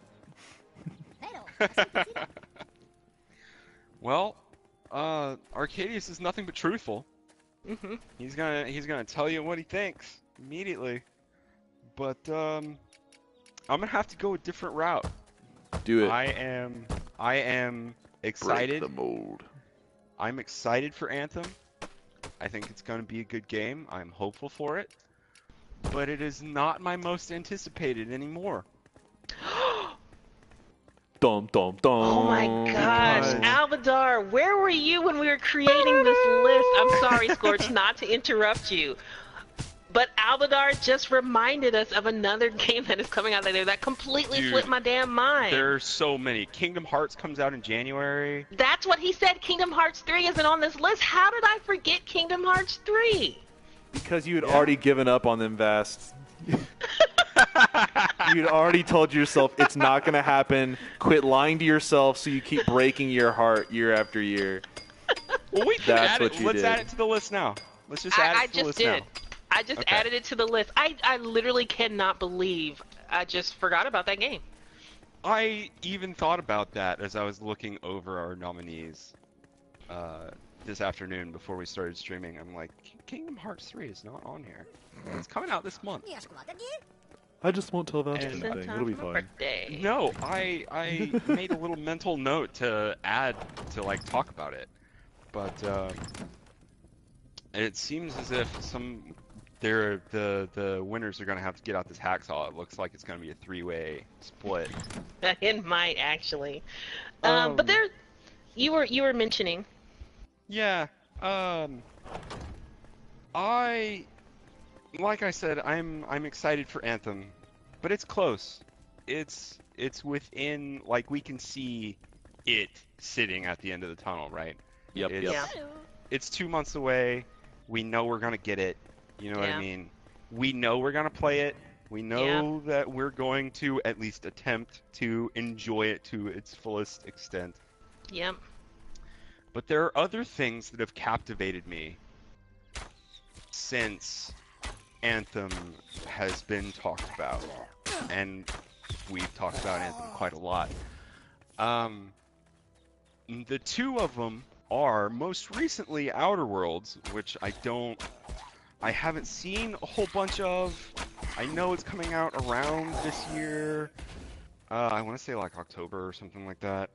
It's from a company that I enjoyed their products and all of that, Obsidian. And also Cyberpunk 2077, which really knocked it out of the park in E3, and I'm still super hyped for that game. That was my impetus to build my PC, was Cyberpunk 2077. It is costing me more than $60. Like, this is the most expensive game that I've ever bought. is Cyberpunk 2077. This thing is like goddamn expensive. For Let's just say that you're you're personally invested by a long shot. Oh yeah, I'm way personally invested, and I think I'm gonna have to go Cyberpunk. Fair. Okay. No Well, guys, qualms about there- selecting that game. Yeah. So when we were first putting this list together, I was honestly leaning towards The Division 2. Now here's why. It's not necessarily. I am kind of interested in playing it, but it is more of a. I am really interested in seeing if this game actually progresses. Does it move the marker forward for the team, the Ubisoft team that I can't remember the other studio that is it Massive? No, that's not right. I honestly don't. I can't remember right now. But I just really want to know if it's pushing forward. What lessons did they learn with the Division? How are they going forward to challenge things as simple as their color palette, to their customization. I was about to bring that up. Yeah. Oh man, bring me all of your gray swatches, good sir. I wish to paint a picture. All of them? Grayish and beige. All of them. And you know their core gameplay loop, and are they bringing any new gameplay modes, and if so, how, and what are their boss battles like, and how are they going to address the bullet sponges, and you know, what is crafting going to be like? And so I'm really interested in the Division 2 for that purpose, because I feel we did not play Destiny 2, but I feel that Destiny 2 did not get it right in the same way that Destiny 1 did not get it right. And even though people tell me that once you get to, in the first iteration of the vanilla Destiny, once you got to the Taken King, you had a very playable gaming and enjoyable gaming experience. I don't believe it. I think it's like Stockholm Syndrome. In the same way that with Destiny 2, people are saying that now that the most recent expansion, whose name I honestly don't even care to know at this point, but it feels like a more complete and fully realized version of what they wanted to do. To which I say, well, that's because they just, put all the stuff that should have been in the base game in the game. Yeah. Oh, look, they actually completed their game now. Yeah. But I did not hate the Division. In fact, I actually enjoyed the Division, but I don't think as long as I should have, or as much as I could have, if a better, richer experience was there. So I want to see if it actually does well this time, basically. Yeah. Did it get good? So that's why I put it on the list. However, now that Alphadar reminded me, and it's going to sound really terrible because I honestly forgot it was coming out this month. And I have been waiting for this game for so long You and a whole bunch of other people. You are not alone in that fact. Yeah, yes, so many of us have. I'm not even the biggest Kingdom Hearts game, but I did play the first 2 games on the PS2, and I think I played a little bit of Chain of Memories. All the other handheld versions like Dream Drop Distance and 365 and all the other weird shit that came out, I didn't play. But I'm still invested in the series. I still really love the gameplay. I loved the amazingly incomprehensible storyline that is That's straight out of Squeenix, though. Yeah, it's so Square Enix. But then there's Disney characters running around without pants. I know, Scorch. I know. Yeah. Gorsh. Oh, those were really good. The Dizix are really showing today. No, you will not bring Dizix into my game. You cannot bring Dizix into Kingdom Hearts. Stop. You can't do it. You just ruined it. I am no longer anticipating. Lord have mercy. Oh my gosh. Oh my gosh. We need a shirt. We need a shirt. Please We no. need Dizix. Please I no. want to send it to you. I want to get it made. I want to send it to you. This is No. your new Christmas present. This is your new Christmas present. My No, original do one, it. out the door. Dizzy Oh, t-shirt. man. Okay, but Dizzy. no. But they got the lead single, or not the lead single, but the main theme song out there. It looks like it is a game that took a long time to make, but it looks like it's so much fun to play, and I can't wait to get my hands on it. And it is appearing low in the month of my birth, a birthday miracle for all to enjoy. So Kingdom Hearts 3 is my choice. Guess that leaves Arcadius, right?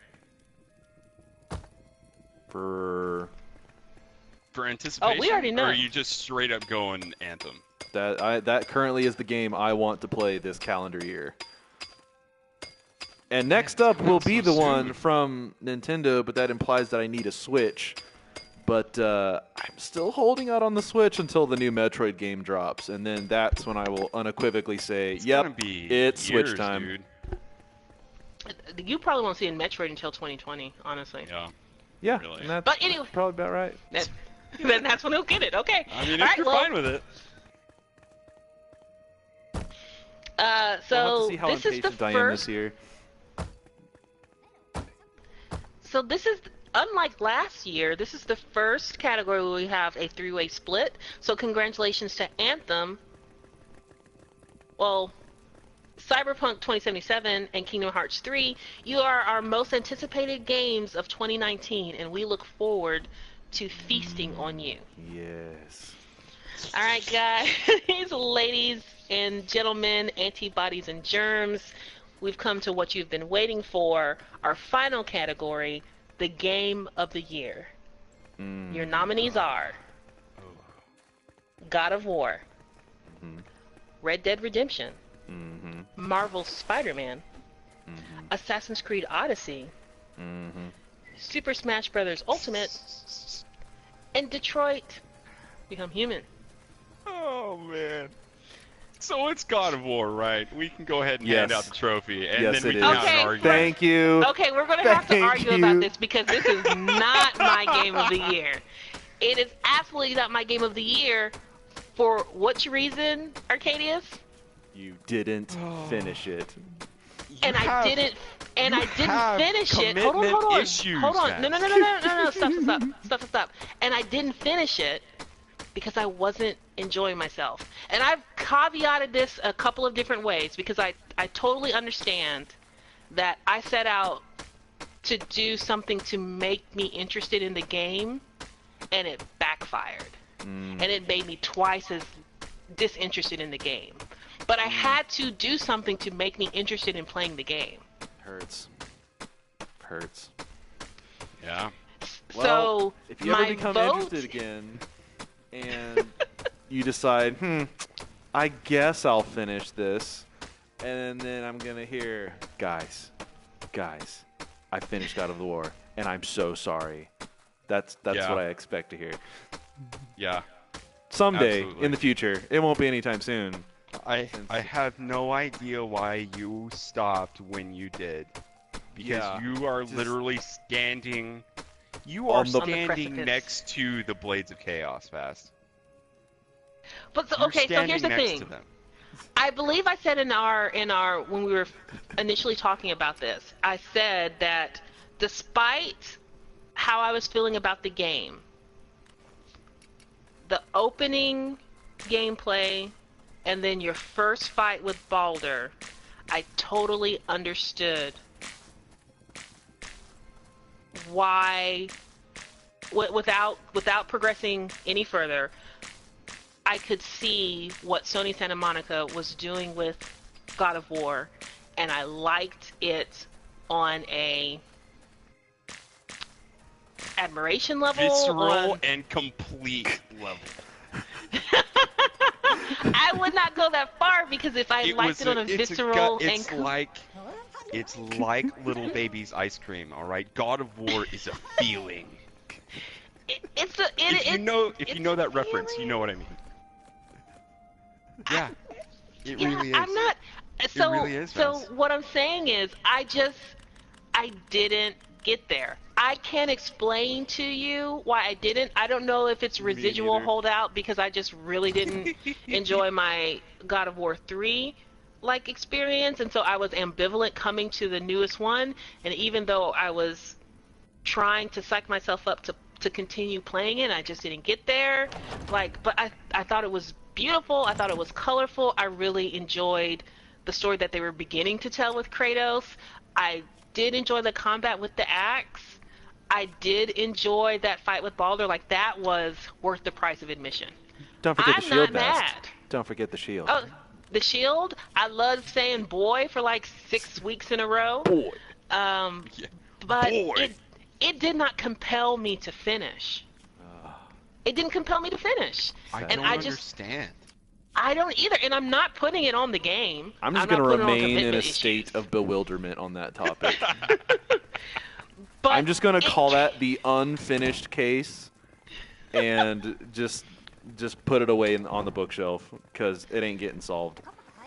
But it can't be my game of the year because for whatever reason, and let me tell you, like, it's not that, like, I've watched Cory Barlog's like various appearances. I listened to a lot of different people talk about it, like not just like game enthusiasts, but and yourselves included, but other friends who've played and completed the game. I recognize what it is. I recognize what they were trying to do, and I know that they achieved it. But for whatever reason, I could not get through that game. I couldn't get into my nostalgia bag. I couldn't get into my battle bag. I just couldn't do it. And for that reason alone, I just cannot make this my game of the year. My game of the year is Marvel Spider-Man because it got me to finish the game. I enjoyed myself so much that I wanted to continue. And I feel like that's what a game should do for you. Appeal to you on that visceral, emotional, instinctual level that says, hey, you're having so much fun, you have to keep going. Oh my god, all those things you just described are the things you missed. All of those things. Well, that's what I'm saying. Like, it didn't hit me. It didn't hit me that way. And so, like, I fully recognize, I'm just like, maybe I wasn't the target audience, blah, blah, blah, blah, blah. But it's not like I just played for like 30 minutes and put it down. That's No, true. in order to get to where you're at, you had to play a couple hours or so, some investment for sure. It wasn't just the first 20 minutes. Mm-hmm. But it lost me, like, it set me down in the middle of a frozen world and said play. And I was like, God damn it, I'm not doing that. I mean, he's Kratos. Is it because times you had are, Frozen Times World? are tough. You had Frozen World Mass Effect Andromeda flashbacks? Like, no.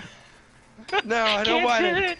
I'm No. so tired of Frozen. There's nothing expanses. here. Get me out of this. There's nothing It's here. all and emptiness. I can't see shit. There's a tree. It's better than Andromeda, but I still can't do it. Oh man, but like I totally understand why you guys are voting for it. I'm just saying that my vote for Game of the Year is Marvel Spider-Man. It's a lot of fun to play, and I finished it. I understand your reasoning for choosing Spider-Man as well.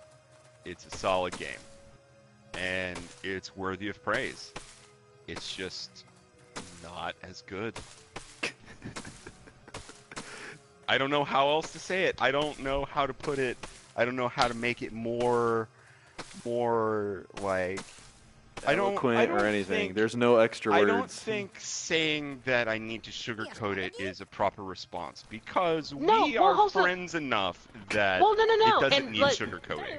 And hold on, let's just take a step back, because I'm not disagreeing with you. I could sit here and say that in terms of technical work, maybe story. I don't think voice acting or characterization or anything or music, but in terms of or even gameplay, I could see that God of War could definitely be the better game.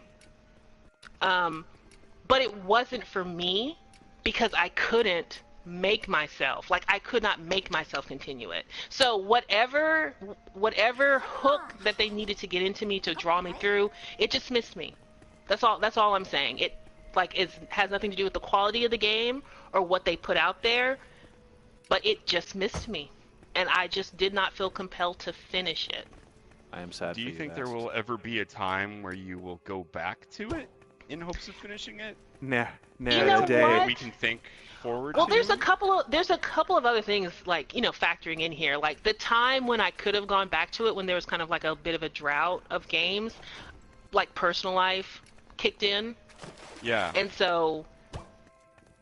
And coming into 2019, there's so much happening that I don't see myself reinstalling it anytime soon. But I see.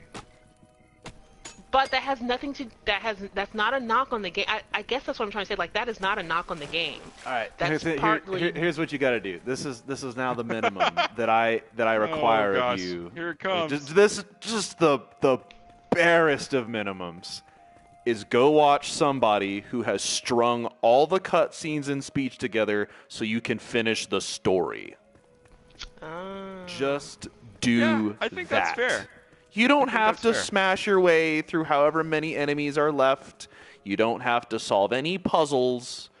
Just go to the person online who has strung together the voices that have some action in them because it's a relatable voice line that is required for the story, and then the cutscenes. Just go watch those. I mean, you're gonna be missing out on Muspelheim. You're gonna be missing out on Niflheim, and those are ignore great all of that. experiences in and of themselves. Yeah, but ignoring all of that fact, just finish the story, please.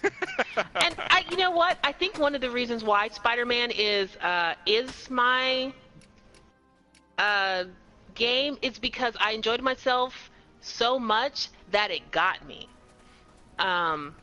Like a second of spoiler time, there's a section of the game where you're in the lab and you notice some equipment that Doc Ock is building, and you're like, hey Doc, what's this? And he's like, oh, I've taken a contract with AIM and blah blah blah blah blah. And just the way that the story was progressing, I thought to myself, okay, so we're not going to get Doc Ock this game. He's going to be like a bridge antagonist. Like, we'll see him deteriorate, but he's going to be who we're going to be against in Game 2. They had me so engrossed with spectral analysis that I totally wrote off that as being part of the subplot. And so when it did happen, I was honestly shocked. And let me tell you, that almost never happens with me. I'm the person at the beginning of the film is like, oh yeah, he did it. Not necessarily because I know, just because not to pat my own back, but as a writer, you know how stories work, right? Yeah. You know how stories work. And as someone who just is in the entertainment medium and who watches a lot of television and anime and reads a lot of comics and manga and books and watches movies, you just know how stories work. But they got me. And so, yeah, I just let Spider-Man, I just fell so completely into the game that I enjoyed it in the way that you do. I fell in love with the game. I fell in love with the game. Well, can't argue with that. But you still need Mhm. to go watch the trailers and all of the all the All the footage. cutscenes, all You the gotta watch all the cinematics. footage. All right, okay, so before we announce who won, and it's very clear who won, I mean, if anyone in our comments, do you guys have a game of the year? Because we missed our viewer's choice from Albadar. He voted for The Outer Worlds. yeah, I can totally understand where he's coming from in that. But Vass, you gotta finish Dad of Boy, okay? Data boy. Boy? you gotta finish. You have to watch shut it. this case, Vast. If this case goes unsolved, I don't know what I'm Really? going to do with myself. It Yeah, we're- spells you're gonna the doom of DerNami to not. it On does the not. precipice fringes. Like I can feel it. 15 years down the road when We we're got a all, comment like, in the nearly thing there. dead. All right, well, Albadar voted for Hollow Knight for the Switch, and I will say that it does count. Because even though Hollow Knight came out, I think 2016, 2017 on PC, and then the other consoles last year, it came out on Switch this year. And that game I'm playing right now on the Switch, and it is easily one of my favorites of this year. It's so compelling. The gameplay it's so much fun. It's such a unique world. And I'm really taken with it. Like, super taken by that game. I mean, I would be too if it weren't a platformer. And you know what? I don't often say this. Because, you know, we do have differences. But I would say that Scorch, if it ever gets to a price point that you're like, yeah, I will spend $5 to try it, or I'll spend $3.99 to try it, I highly recommend you trying this game. Just in the same way that, you know, I was super excited when you tried Journey. It's just a different game.